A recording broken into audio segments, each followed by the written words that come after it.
नमस्कार दोस्तों।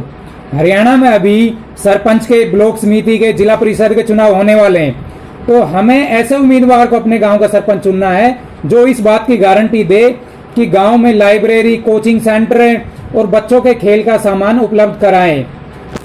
पानी का और सड़क का मुद्दा पुराना मुद्दा हो गया है। अब हमें शिक्षा की तरफ ध्यान देना है, तभी गांव का विकास होगा, और गांव का विकास होगा तभी हिंदुस्तान विकसित और आत्मनिर्भर देश बनेगा। हमें ब्लॉक समिति और जिला परिषद के उम्मीदवार को भी ऐसा ही चुनना है जो सरपंच का सहयोग करे इन सब कामों के लिए। अब बात यह है कि पैसे कहां से आएंगे।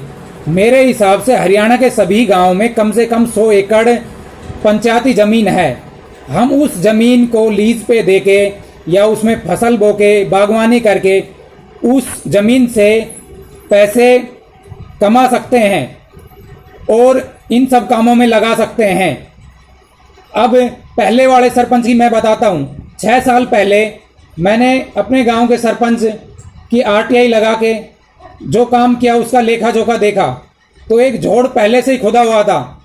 मैंने देखा कि सरपंच ने उस झोड़ को मिट्टी डलवा के उसमें हर्बल पार्क लगवा दिया, फिर दोबारा हर्बल पार्क को खुदवा के फिर झोड़ बना दिया उसका, जबकि वो पहले से ही झोड़ था, उसमें कोई काम नहीं हुआ।